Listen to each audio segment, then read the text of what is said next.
dia mbola faly miaraka amintsika ao anatin'izao fampahirezana foy izao. Tsy takona fiainana amintsika ny toejavatra mitranga manerina an'izao tontolo izao, ary indrindra eto anivon'ny firenena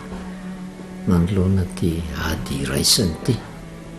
ary miteraka fakeviana indraindray ao anatin'ny fonony vahoaka an'Andriamanitra, satria mety ho alaim-panahy hoe aiza ho Andriamanitra toa tsy mamaly vavaka, kanefa dia matoky sy mino fa eo Andriamanitra io mbola tsy tena mandringana izy, fa tro mipetra tsofina izany rehetrarehetra izany mba hahatonga antsika hitodika amin'ny tenantsika ka hiverina tanteraka ao amin'Andriamanitra. Matoky sy mino fa ny teny foy izay hoentiny indray ao anatin'izao fampahirezan'izao dia hananantsika fanantenana mba tsy hahatonga antsika tahotra na hangovotra manoloana ny toejavatra mitranga. Andeha hivavaka tsika. Jehovah'Andriamanitra ray mangorohoro tokoa ny fomba mampanahy ankehitriny manoloana ny toejavatra mitranga, indrindra eo anivon'ny firenena, satria izy moa no tsy mivavaka aminao, kanefa tahaka an'izay zavatra nambaranao tany amin'ny teny Isaia mpaminany, ianao izay no mifady kanefa tsy ahoanao, na izay no mampahory ny tenanay kanefa tsy hainao. Izany rehetrarehetra izany ny zavatra mitranga ankehitriny, satria arakaraka ny vavahana tao ohatra ny voamaiky miamitombo ny loza izay miatra. Misaotra anao satria mbola velonay izay matoa mandre zao afatra zao,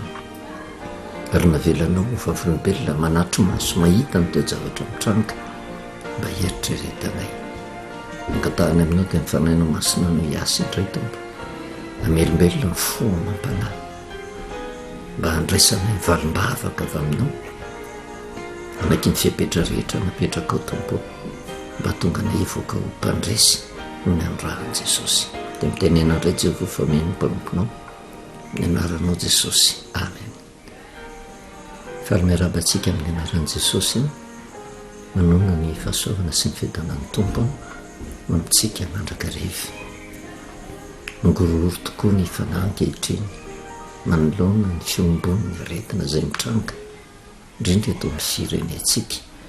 Tsy mitsaha mitombo ireo olona tratra ny valana aretina, me mitombo andro manalina koa nisan'ny olona maty. Kanefa ao anatin'izany rehetrarehetra izany dia tsy afakantsika miatsiny an'Andriamanitra,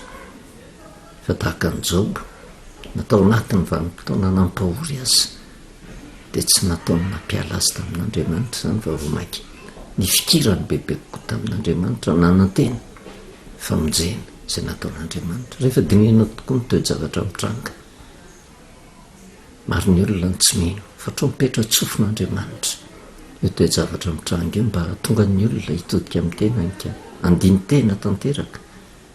ary fitaoman'Andriamanitra ny olona hiverina aminy. Tsika tsy afaka milaza mihitsy hoe izay mararina izay ndosiny fahafatesana dia olona tsy mahafantatra an'Andriamanitra, fa matetika ao anatin'ny soratra masina dia misy ny olona izay lasa sorona mihitsy mba ho famonjena izay velona, ary raisitsika fa sorona avelan'Andriamanitra hitranga ireny havatsika efa alasy ireny, mba hieritreretatsika izay velona, mba tsy hatonga antsika anjeniny andro lava, fa tonga antsika hitady an'Andriamanitra ny fotsika tsiraray avy. Mandinika ny toejavatra misy amin'izao vanim-potoana izao raha ny fampahirezana farany dia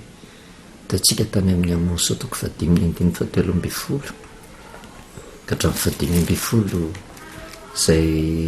afatra izay, izao ny voasoratra hoe ko izay manan-tsaina ozy dia angina amin'izao andro izao, fa andro mampahory izao, tena vanim-potoana angina an'izao, vanim-potoana hampandeferina izay rehetra mety ho foronana,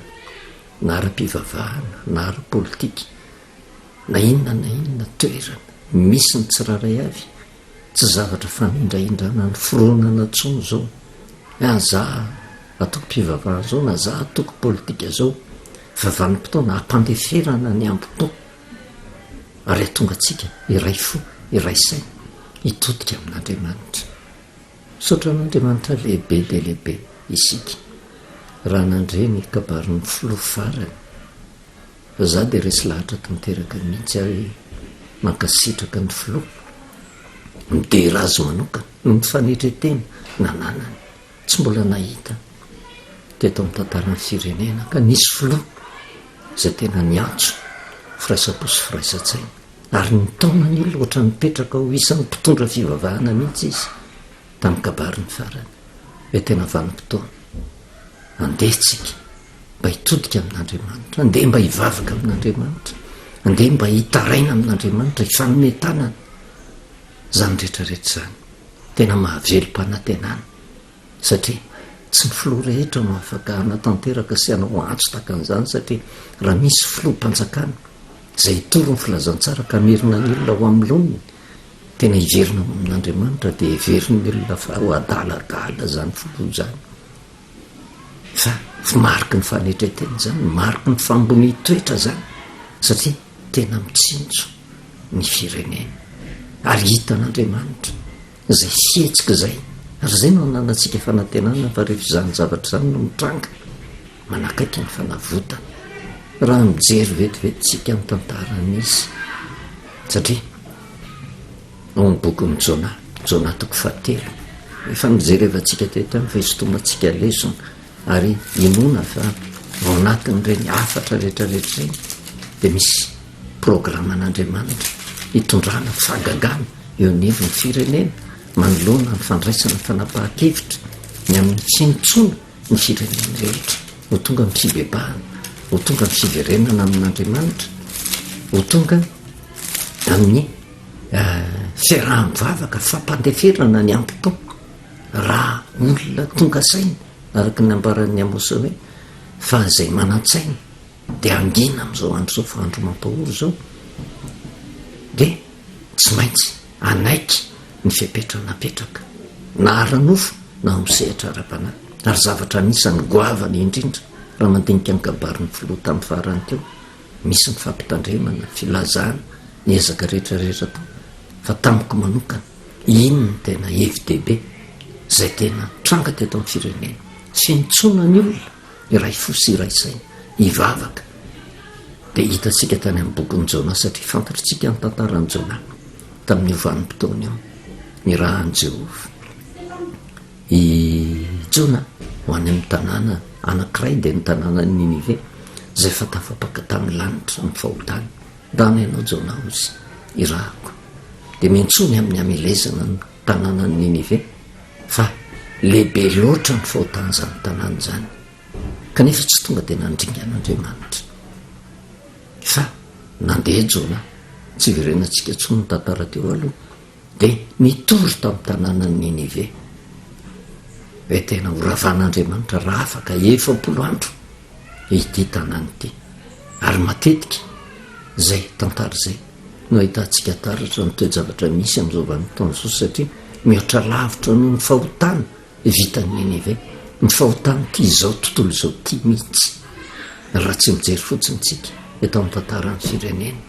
tena fa andro mampahoro tokoa nge zao tena andro saonany niditra tamin'ny pasika tsika ary nazavaintsika teto ny pasika ngery olona dia andro saonany tena andro tena isiny lozy kanefa andro isiny famonjena taon'andriamanitra ary ny zavatra andrasan'andriamanitra tamin'ny zanak'Israely tao anivon'ny pasika fahanginana tanteraka ary ny fanekena tsy misy fepetra ny fepetra rehetra apetrak'andriamanitra mba tonga fanavotana ho azy kanefa ny toe-javatra misy ohatrany mampalahelo amin'izao vanim-potoana izao tsy firenena mitoetra ao anatin'ny fisaonana fa mifandringana mifanaratsy mifanenjika ary zany toe-pana zany tsy ankasitrahan'andriamanitra zany ary zay nisorako manokana ny filoha zay miantso fifanomezadana mba iray fo iray saina hivavaka ankataka amin'andriamanitra mba hitsara ny loza ary azon'andriamanitra tanterahana mihitsy zany zavatra misy nefa dia teto ny rahany jona tao amin'ny tanàna ny Ninive nilaza ary tsy mbola tena tonga ny fandrikanana fa nilaza horavan'andriamanitra ny tanàna raha afaka 7 andro ary ny toe-javatra misy amin'izao vanim-potoana zao azon'andriamanitra natao angeny tonga dia mandringana tanteraka amin'ny fireneny azon'andriamanitra atao tonga dia hoe andeha horavako ty izao tontolo izao ty fa avela nitranga nefa le faoriana mba hisaintsaina ny olona tsy raharay izy hoe firy amin'ny olona no tonga saina ka hiverina marina ao amin'andriamanitra satria ninninona ezaka ataon'ny olona dia zao zavapony zany raha tsy eo andriamanitra dia tahaka ny zavatra mitranga tao amin'ny pasika nisy ny loza ary vavolombelona nanatro maso tamin'izany ny zanak'Israely nahita ny fidradradrarana eraky ny tany Egipta satria tsisy trano zay tsy midira-paoriana tamin'izany vanim-potoan'izany ka natonga ororto amin'ny zanak'Israely sy nanosika azy ireo vao mainka tena hitandrina ny napetraka tamin'ny pasika milohan'izay ivoahana tao amin'ny tany Egipta zany hoe milohan'izay hamonjena ary hitantsika tamin'ny farany teo tao ny famonoana ny mato ny Egipta tany amin'ny Exodus 20 fa tsy mitsahatra treo le loza fa nitanjona nikendren'i Jehovah tsy ho an'ny zanak'Israely rery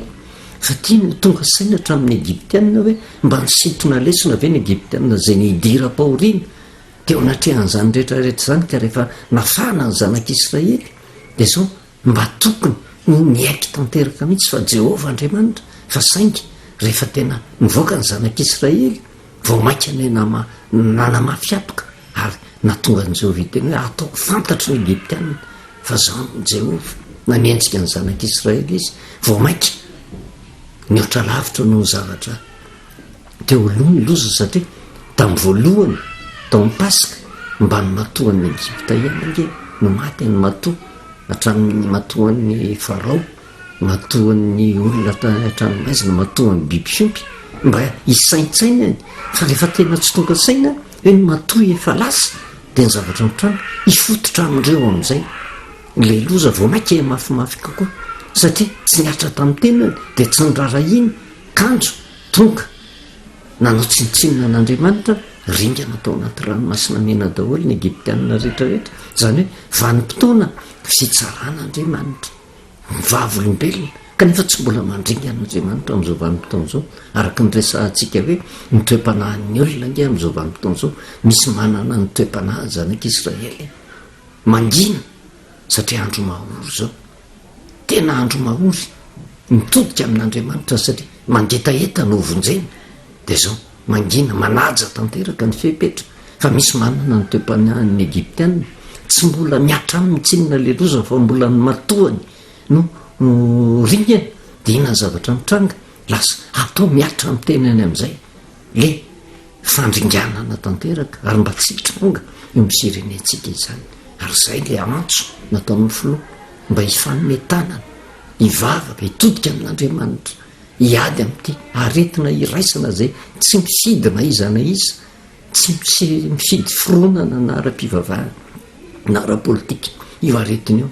tsy mifidy sarangy io na manan-karena na mahatra na manam-pahaizana na tsy nianatra tsy mifidy fahavalo iraisana io tsisy vaolana akoatra ny fifanomezan-tanana fahanginana fitodiana amin'Andriamanitra fiarahana mivavaka ary zay le afatra lehibe nentin'ny filoha zay afatra ara-tsoratra masina zay hitantsika taratra ihany keo aty amin'ny bokin'ny Jona zany rehetrarehetra zany ny rahany Jona mpanompon'Andriamanitra hiteny amponina ny Ninive fa raha ny tena marina dia zao nihainohaino fotsiny ake tao amin'io firenena io nihainohaino ny afatra nataon'ny Jona fa nitonga saina voalohany tao anatin'izany dia ny mpanjaka ny fiene Ninive no tonga saina tsy olona ny rahan'Andriamanitra raha ny tena marina hoe andeha ka hitory ny afatr'Andriamanitra amin'nyretompony natao Ninive reto fa Jona no ny rahany raha nyjerevana zany ny fiovapo tao Ninive marina fa teo Jona fa tsy avy amin'ny Jona loatra na tonga fibebahana ho an'ny retompony reto fa raha jerejentsika ny Jona 4:4 sy ny manaraka hatramin'ny 7 dia zao mitantara ary Jona ny tomboka nandeha ka ho tanàna lalany indray andro ka nitory hoe rehefa afaka 7 andro ho ravany Ninive fony fomba nanambarany Jona azy fa raha hitariny zay dia hoe noho ny fahotanareo tafapaka ny lanitra dia isy loza hiatra tanteraka aminareo ho ravan'Andriamanitra mihitsy ny tanàna zany hoe tena fandringanana tanteraka mihitsy ny tanjona kendren'Andriamanitra taminany rana Ninive fa zay moa le Andriamanitra mamindra fo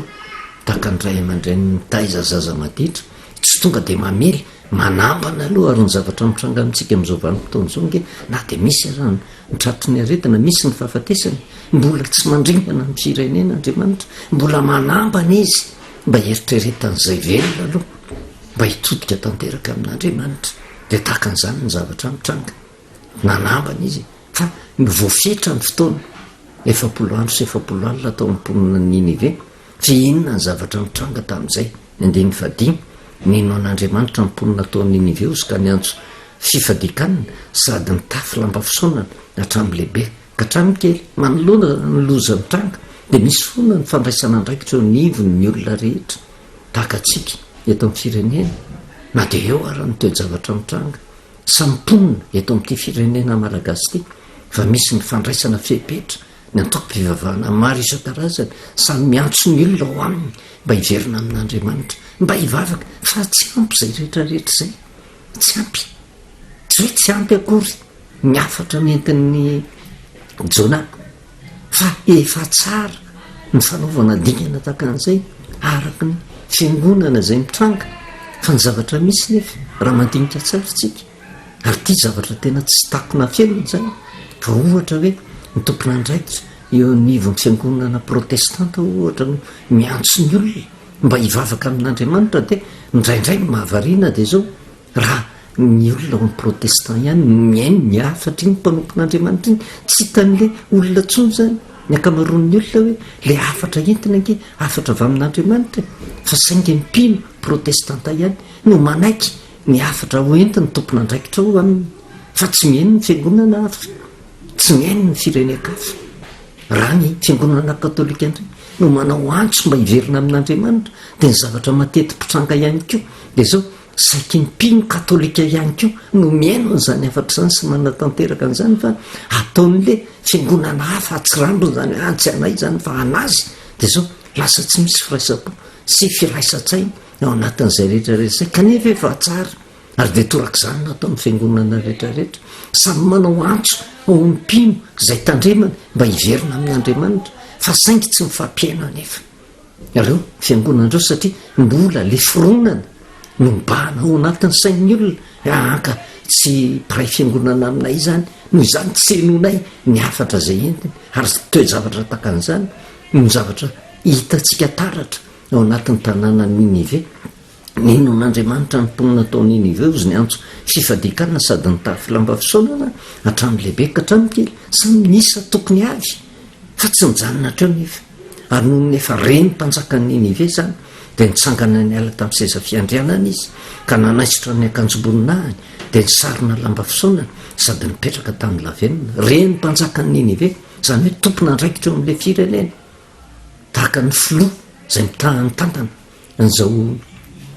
firenena malagasy zao reny zany kanefa io filoha mitantana ny firenena io de filohan'ny katolika izy filohan'ny protestant izy eo misehatra ranofo filohan'ny fiangonana rehetra izy ninonina fironana ara-politika ananany olona fironana ara-pivavahana ananany olona filohany zany rehetrarehetra zany izy samy eo ambany fahefany daholo zany rehetrarehetra zany ary adidina ny mitsindro zay aso ny firenena rehetra fa ny zavatra nisy nefa teto de reny mpanjakany Ninive zany ozy de inona ny nataon'ny mpanjakany Ninive zay le mpitantana ny firenena zay de zao tena ny tonga tamin'ny fanetretena izy nitsangana ny ala tamin'ny seza fiandrianana izy nanaisitra ny akanjo-molinany izy nisarina lamba fisaonana sady mipetraka tamin'ny lavenina zany hoe le fampahoritena teo amin'le mpanjaka tena hita taratra mihitsy satria onena izy nieritreritrany hoe ny firenena zay entiko zao ny fahoriana njada taminy nanomboka taminy mihitsy de zao zay le nisarina lamba fisaonana zay le niala tamin'ny akanjo-boninahiny zay mariky ny fanetretena fitodiana amin'Andriamanitra ary tsy vitan'izay fotsiny nataony nasaina natsona sy nambara eran'ny Ninive araky ny didin'ny mpanjaka sy ny mpanapaka hoe aza vela isany andrianina akory na olona na biby fiompy de miondry amanosy sy ny omby eny aza vela isy inana na isotro rano akory ireo vaoka samy sarina lamba fisaonana ny olona sy ny biby fiompy ary eo ka hitaraina mafy amin'Andriamanitra izy ary eo ka samy afo ny lalany ratsy sy nyfandrozana eny an-tanany avy izy rehetra ozy fangapy iverina ihany andriamanitra ka ninona aliala amin'ny fatezerany mirehitra mba tsy ho lanydritra isika zany hoe nandika n'le teniny jona ny teny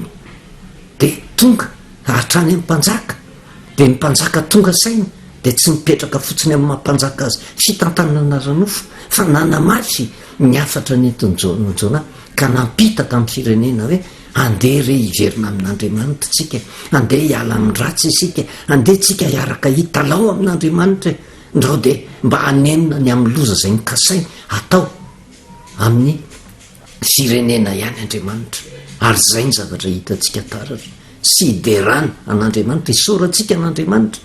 fa dingana lehibe mbola tsy misy teto amin'ny firenena zany hoe filoa mitantana firenena ka nao antsoavo amin'ny olona rehetra andeha irere olona iray fo iray saina ivavaka fa fahavalo iraisany ty ary zay ny mahamarina ny teny hoe zay manatsaina aoka izy anginy am'izao andro ankehitriny zao satria andro mampahory zao manjony firenena zany ny fitodihan'ny mpanjaka amin'andriamanitra ary rehefa tena jerevana ny fahefana nananany jona sy ny fahefana nanana ny mpanjakany ninive nanana fahefana kokoa ny mpanjakany ninive satria teo ambany fahefany daholy ny olona rehetra ny mponina tao ninive na inona fironana nananan'izy ireo na ara-pivavahana na ara-politika ary zany ko ny zavatra tsapatsika am'izao vanimpotoana zao na hitory ary ny tenako ao anatin'ny fiangonana misy matetika ny zavatra normaly zany ny amin'ny fiangonana misy ihany no miaino ny afatra zay entiko raha hitory ny tompon'andraikitra eo amin'ny fiangonana anankiray ohatra ny raisokreny fa tsy misy fanomezantsiny de matetika ny olona eo amin'ny fitandremany ihany ko no miaino azy fa tsy mihaino ny hafa fa rehefa ny mpanjaka kosa amin'ny teny zany hoe taka ny filohantsika eto ao amban'ny fahefany avokoa na protestant na katolika na fiangonana dehibe na fiangonana zandriny na fironana politika be dehibe vao miteny ny filoha manana fahefana amindreo rehetrarehetra ary raha vao miteny ny filoha mino sy matoka fa maro ny olona miaino na katolika na protestant na fiangonana dehibe na fiangonana zandriny hoe ny filoha mihitsy no miteny antao hiary hivavaka mitraikany amin'ny fon'ny olona zany mandona ny fon'ny olona zany ary mahatonga ny olona hiverina tanteraka amin'andriamanitra zay manantsaina ankizy angina am'izao vanimpotoana zao manoloana ny fanetreteny zay naseon'ireny ny filoha reny mba hatonga atsika hitaraina amin'andriamanitra ny fifanomezan-tanana am'izao vanimpotoana zao tsy fifanenjehana tsy fifanaratsiny tsy zany ny zavatra tokony tanterana am'izao vanimpotoana zao fa ny firaisapo sy ny firaisan-tsaina araka ny baiky nomen'ny filoha zay ara-tsoratra masina tahaka ny mpanjakany ninive niala tamin'ny seza fiandrianany miditra tamin'ny fifadikanina ary nampiantso fifadikanina sy fandraisana fanapaha-kevitra amin'ny fiverenana amin'andriamanitra mba hahatonga ny olona hiala amin'ny faratsiny ndikan'izay miala amin'ny faratsiny zay mampandevitra ny ampipo reheretra fa iray fo iray saina hitalao amin'andriamanitra tokana le andriamanitra fitiavana mba hitsara ny losa raha izay ny zavatra ataotsika satria ny faneketsika ny mpitondra atsika midika faneketsika n'andriamanitra zany ary tena tokony ho tonga saina isika indrindra eto amin'ny firenena manoloana andreny afatra ireny hoe manakaiky ny fanavotana atsika akaiky ny famonjena atsika rehefa ny filoha-mpitantana no miverina amin'andriamanitra sy manaitra ny vahoaka rehetra mba hivavaka de zay ny zavatra andrasan'andriamanitra ange fa manahoantsika vahoaka eo natrian'izay rehetrarehetra zay anaiky ny mpitantana atsika ave satria ataotsika ahoana koa moa no fanaiky an'andriamanitra zay tsy hitany masontsika kanefa le mpanompon'andriamanitra napetrany hitantana atsika ranofo ary tsy vitatsika no mankatoa azy tsy vitatsika no manompon'andriamanitra kanefa de isaoron'andriamanitra satria amiko manokana fanantenana lehibe reny zavatra reny ary io le resahantsika hoe na inona mety fetraikany aretina mafy mirongatra am'izao vanimpotoana zao mahita lalana amonjena atsika io andriamanitra io ka raha ny filoha faratapiny tonga miantso ny olona rehetra mba hivavaka ao namontsy amalivavaka amin'izany andriamanitra dia anjarantsika vahoaka no mampandefitra ny ampotsika mangina manoloana n'izao zavatra mampahory zao satria raha noteny soratra masina nge sitrak'andriamanitra nge zao toejavatra mitrango zao hitantsika any amin'ny bokon'ny fitomaniny zany fahatelo bokon'ny fitomaniny fahatelo dia ny andininy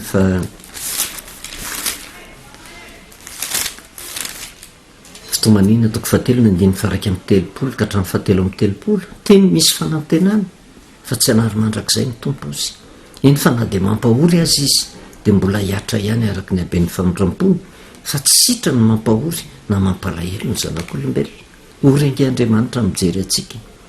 kanefa dia zao vao maika tsy zakan'andriamanitra tsy ny fahoriana menjady amintsika fotsiny any ny tsy zakan'andriamanitra fa ny zavatra tsy zakany fon'andriamanitra dia zao ny olona ao anatin'ny fahoriana mitaraina miverina amin'andriamanitra mampirotsaka ny ranomason'andriamanitra zany mampisokatra ny alehibe ny famindram-pony zany mahatonga ny fanavotana ataon'andriamanitra zany manandalo ny pasikatsika zavatra andraindraytsika dia fanavotana tanteraka dao iray fo iray saina hitaraina amin'andriamanitra satria ny filompotantana mihitsy azy nefa resy lahatra ka manome baiky ny firenena ankolaka anderere olona ifanometanana hivavaka dia zay no milaza fa akaiky ny fanavotana any amin'ny loka toko faraiky amin'ny roapolo ny ntsika marana na zao teny fampahirezana zao loka toko faraiky amin'ny roapolo dia nindininy fa 5 amby roapolo ka hatramin'ny fahavalo amby roapolo izy famantariny amin'ny masoandro sy ny volanary nikitanarety ambony tany ozy dia izy fahorian'ny firenena ny fahaverezakevitra no firondroan-dranomasina sy ny fanonjany ka ho reraka ny fon'ny olona ozy no nyfatahorana sy ny fiandrasana izay zavatra ho tonga ambon'ny tany fa nerin'ny lanitra dia hosongozonina raha fitenina amin'ny teny tsotra fa tsy hanazava lava finina ty famantarina amin'ny masoandro sy ny volanary nikitanyity dia ho pasika nomen'andriamanitra eo nomena zao tontolo zao nomena atsika teto amin'ny firenena pasika zay fanafahana fa nesorana ny olona atao anatin'ny fahoriana kanefa pasika koa ny sy ny loza ny tranga ary eo anatin'izany tsy afa-misaraka ny fanafahana sy ny loza kanefa tsy sitrak'andriamanitra araka ny teny zay hitantsika tany amin'ny fitomaniny tany hoe tsy sitrak'andriamanitra no mampahory ny zanak'olombelona rehetra na dia mampahory ary izy dia mbola hiantra ihany izy noho ny alehibeny ny famindram-pony tsy sitrak'andriamanitra zany kanefa navelany tranga zany famantarana zany fa ny zavatra tsikaritra nefa reraka ny fon'ny olona ozy no fatahorany sy ny fiandrasany zay zavatra ho tonga ambony tany fa nerin'ny lanitra dia hosongozonina zany hoe atratra an'ity zao tontolo zao ty ary ao anatin'izay dia ka hisy ho faty azy zay ny voalazan'ny soratra masina dia tsy takona fiainana ny toejavatra mitranga amin'izao vanim-potoana zao amin'izany andro zany ozy dia hitany zanak'olona avy amin'nyrahona sy anykery sy voninahitra lehibe izy zay le ambarany ary amin'ny exodosy hoe ataoko fantatry ny egiptianina fa zao ny jehova ary dia famantarana anankiray tonga teto amin'ny firenentsika ny afatry ny filoha mitaona ny olona ho tonga amin'ny fibebahana ho tonga amin'ny fiarahana mivavaka fangatahana amin'andriamanitra fiarovana famantarana lehibe famantarany zanak'olona zany famantarany famonjena zany ka raha itsika mignaino an'izay mamonjy amin'ny fomba mahagaga andriamanitra nininona ezaka ataotsika manampy trotraka an'izay rehetrarehetra zay ny herin'andriamanitra mba andraisan'ny olona famonjena raha vao ny andiny fahavalo amby roapolo ary io ny tena manaitra raha vao mendoza ny zavatra zany dia mendrandravosy ka sandrato ny lohanareo manakaiky ny fanavotana anareo raha tonga saina nyvoaka an'andriamanitra ka manaiky ny afatra napetraka ny olona napetraka andriamanitra hitantana miandrandravozy asandrato ny lohanareo fa manakaiky ny fanavotana anareo ho resy ihany ny valanaretiny amin'ny vanim-potoana ny fametanana ny olona ka mangina tanteraka mampandefitra ny fironana rehetra tsisy tsony zany hoe ty fiangonana dehibe ty fiangonana zandrina tsisy tsony ny andeha hifanenjika tsisy tsony ny fironana ara-politika mampandefitra ny maizy azy ray manontolo fa ny iraisina dia zao miara-miantso n'andriamanitra zay tompo mahefa ny zavatra rehetra miara miverina amin'andriamanitra mampandevitra ny ampo miaraka mangataka ny famindrampon'andriamanitra manakaiky ny fanavodana atsika eo zy endrandra manakaiky ny fanavodana anareo efa akaiky izy io fa isika ny mbola mafyloha kanefa dia mahatoky sy meno fa iray fo iray saintsika araka ny afatra zay napetraky ny filoha satria tsy mitovy ny afatra ny entiny jona olona vitsivitsy ny mandray an'izany fa rehefa ny filoha zay mitantana ny firenena mboan'ny fahefany daholo ny fironana rehetra misy fiatraikany any amin'ny vahoaka izany ary zay fiatraikany any amin'ny vahoaka izay mahatonga ny famonjena akaiky dia akaiky dia mivavaka tsika hoan'ny filoha mafy ny zavatra ny anjady aminy ny andraikitra petraka aminy mahazo tsiny avetsy averoa mafanenjehana kanefa dia mitsinjo zay asambatra ny vahoaka ary ty zany ny tokony hampangina ny olona tsiraray avy fa avalo iraisany io hampandeferina ny zavatra rehetra fa aloha miara mitolona amin'andriamanitra satria na dia mijery ny avatsika zay tratry ny aretana sy ny mahamafy koko zao valany aretina miatra mahamono tapoko zao dia tsy mba honena ave tsika eonatrehan'izay fa saingy sao dia manana ny toe-panahny taon'ny Egypta hoe mbola ny matolo ny maty fa hoavy ange ny vanim-potoana rehefa miziriziry isika tapitra le famindrampon'andriamanitra dia hiatra amin'le olona amin'izay tsy ny matotsony fa hiatra amin'ny tenan'ny olona zay manamafo ny loza amin'izay vanim-potoana izay kanefa tsy mahasakana ny famonjen'andriamanitra zay tiany ho tanteraha eo anivon'ny sambatan'olona tsiraray avy zany andeha re iray fo iray saina manomboka izao mandra-pahatonga ny valana aretiny mitsahatra aleo mitaraina amin'andriamanitra aleo ny famometana ho amin'ny fivavahana ho amin'ny fiverenana amin'andriamanitra mampitsahatra zay rehetra mety ho ady mety ho faharatsiana rehetra fa vanim-potoana tena anaovan'andriamanitra iantso antso mba hiverenana amin'izao vanim-potoana izao mba handraisantsika ny famonjena voninahitro n'andriamanitra reriany a vavakitsika jehovah-andriamanitra eo dia misaotranao no ny teny zay nentina teto mba ho fampahirezana ny olonao zay tafalatsaka tanteraka ao anatin'ny fahakiviana kanefa ny zavatra nasehonao dia tara-pahazavana ho anay fa raha matoko ny teninao izay hoe mindrandraka sy ny rato ny lohanareo fa manakaiky ny fanavotana anareo ninonina ezaka tao tompo apetraka eo ampelantananao mba hisehoany voninahitra ao fa afaka manokanao amin'ny mpitondra fanjakana hatramin'ny filoha mafy ny zavatra mianjady aminy ny andraikitra apetraka ao aniny ho fitsinjovana ny vahoaka azavela ho kivy tompo mampahirezo mandrakariva ray azavela hiala aminao fa mba ho fitaratra ho an'ny vahoaka rehetra ny fiverenana aminao fiazonana ny marina sy ny fitarahoana ny famindrapo avy aminao mba io zaniko no toetra amin'ny olona rehetra na izy na iza tompo anaja ny fahefana napetraka ao satria fanajana ny fahefana napetraka ao dia fanajananao andriamanitra ray dia matoky sy meny fa tsy ho ela dia ny fahagagana eto amin'ity nosy malalana iteno amindra fo ary dia ampitsahatra ny aretina zay miteraka fahoriana eo anivony vahoakanao dia misaotra indrindra ray amin'ny anaranao Jesosy amen. Manao velomantsika amin'ny anaran'i Jesosy manona ny fahasoavana sy ny fiadanan'ny tompo no amintsika mandrakariva.